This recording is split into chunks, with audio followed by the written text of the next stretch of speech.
Some of the two most portable yet professional pieces of tech I can personally think of are the iPad Pro and the MacBook Pro.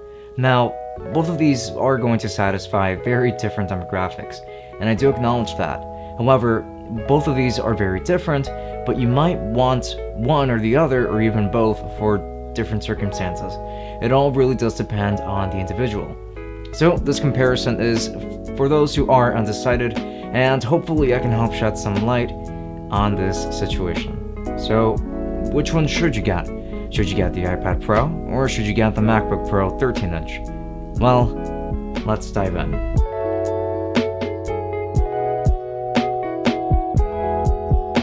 I'd like to start off with an introduction of both products.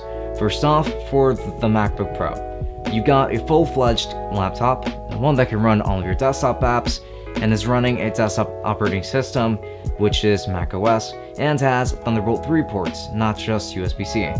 This laptop is used by a lot of students and even professionals alike, and it stands for at around $1,300 starting off. The iPad Pro is Apple's best tablet of the many variations of iPads that they make, and even so, better than the majority of those on the market. But in particular, this one is going to have very small bezels, and it doesn't have a keyboard and trackpad attached to it by default, unlike the MacBook Pro, obviously, since it's just a tablet. Though these are all optional accessories. And there's also touch support that supports drawing and writing where the MacBook doesn't. And this tablet starts at around $800 at its base and smallest size, which is at 11 inches. Let's first compare the build quality and overall design of each product, starting off with the MacBook Pro. So, on the MacBook Pro is going to be constructed entirely of aluminum and sports a clamshell design, as all laptops do. On this particular one, you got two Thunderbolt 3 ports / USB-C ports. This also supports a keyboard that is quite nice to type on, if I'm completely honest, and it does have a trackpad by default.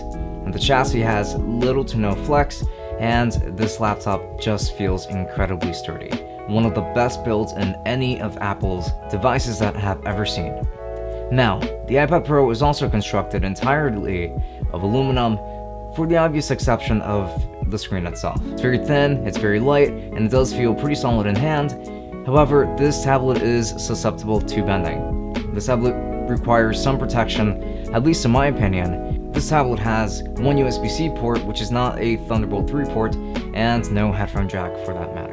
And both of these are very beautiful. I can't exactly pick a favorite in terms of looks. However, when it comes to the build itself, the win goes to the MacBook Pro because it's very sturdy, and the iPad Pro feels very nice and premium in hand, but it is going to be thin enough to cause some unwanted bending, which directly leads into portability.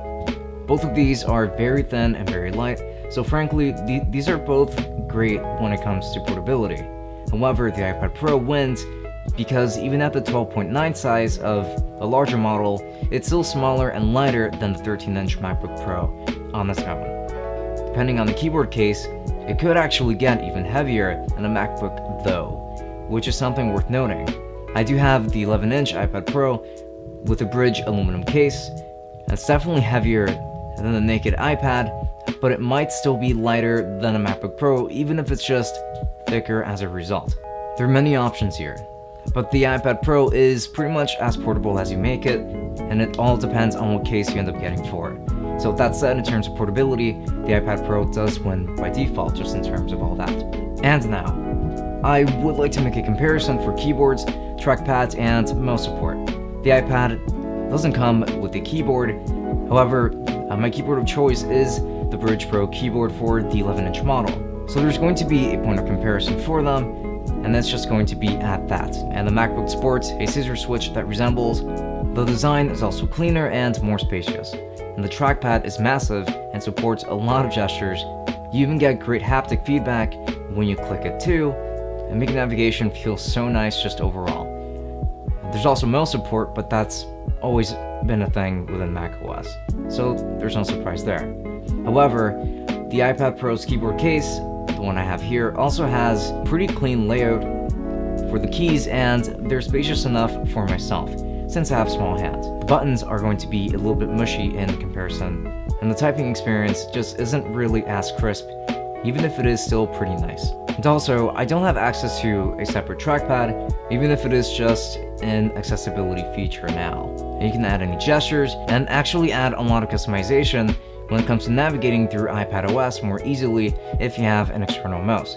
And the iPad will get a keyboard and trackpad case from Bridge and even from Apple supposedly, but for now the MacBook is going to be the clear winner since at the moment they just have that full support, all of those things that I just mentioned. However, in terms of the display, it should be noted that both of these have very beautiful screens. The MacBook Pro has a slightly higher resolution than 1440p, and the iPad is slightly lower than 1440p. However, when it comes to content consumption, the iPad is going to be a little bit better because these two are not very far off when it comes to screen resolution, and the smaller size makes the image look sharper than it would be on the MacBook Pro. Don't get me wrong, this is merely by a small margin, and there is no dispute that overall, the MacBook Pro does have a superior screen for literally everything else like content creation, productivity, etc. However, the iPad still wins for me because of 120Hz display, and that is something that is a complete game changer for me. That just makes everything feel much more fluid on the iPad than it does on a MacBook Pro. So here, the win is still going to go to the iPad Pro. And in terms of software, these are quite different per se.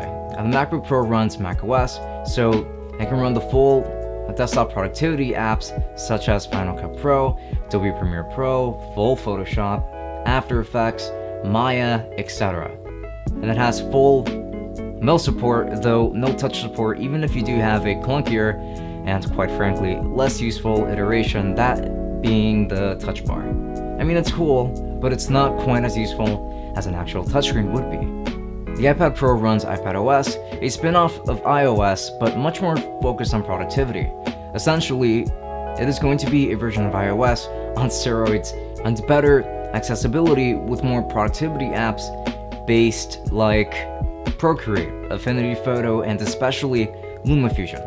There's also the fact that you can use the mobile version of the Adobe Suite, which is actually pretty cool, and you do have access to the amazing precision allowed to you by the Apple Pencil, which is something I love very much. So in terms of software, both of these are catered to different audiences, and I would view the iPad Pro as being great for frequent travelers who need to be more productive but feel much more efficient using a touchscreen or just a much smaller screen. However, the MacBook Pro offers no compromises here, at least if we stay within the Apple ecosystem. This is really just as good as it gets, so in this case, the MacBook Pro is going to win. As for specs, these two are actually going to be featuring pretty different hardware, and they might actually end up benchmarking pretty similarly. However, on this MacBook Pro model, you're going to be getting an Intel Core i5 CPU, which is a quad-core module, Intel Iris Pro graphics, so it's just integrated graphics, not dedicated. You're going to get 8 gigs of RAM and a 256 gig solid-state drive, which is pretty cool. On the iPad Pro, you're going to find mostly mobile hardware, and here you're going to get an Apple A12X Bionic, which is a hexa-core CPU, integrated Apple graphics chip, 6 gigs of RAM on the highest end. I believe this one only has 4, and 256 gigs of storage, even though it's not an SSD and you can get higher versions. I much prefer what the MacBook shows off hardware-wise, but I would honestly say that the MacBook Pro, the 13-inch at least, this model is an underpowered productivity machine, while the iPad Pro is an overpowered tablet.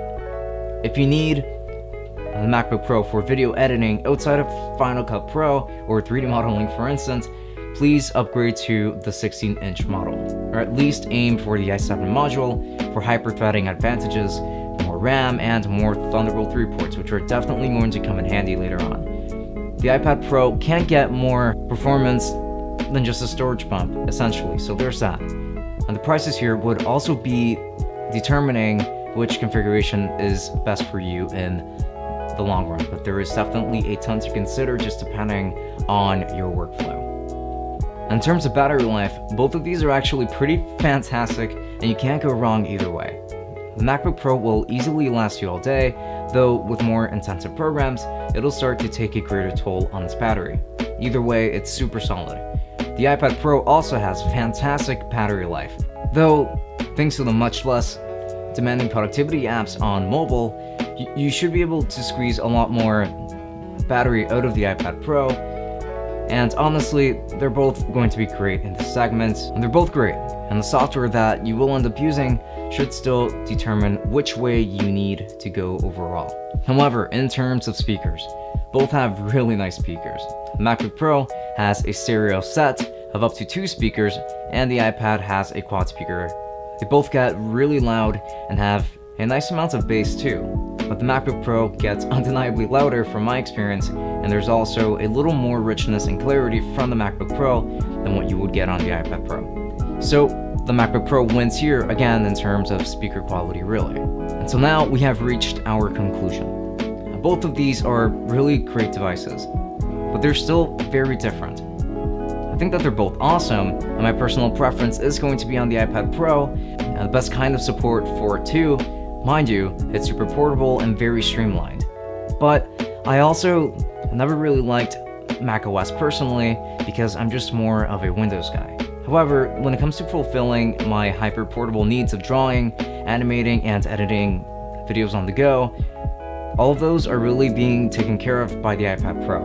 And if you have any sort of similar needs, then the iPad Pro will do you great. I even use it as a college student for writing all of my notes and typing out the scripts for all of my videos, and it's very easy to just store away too. MacBook Pro, however, is more versatile. Desktop application support. And if you simply can't make any compromises on the software end, then honestly, just get a MacBook Pro. The iPad Pro is still just running mobile apps, or the mobile versions of pretty much everything, and at the end of the day, all those apps are going to be pretty watered down. So for true productivity, where you need all of those, please look at the MacBook Pro instead, if you don't mind the extra bulk.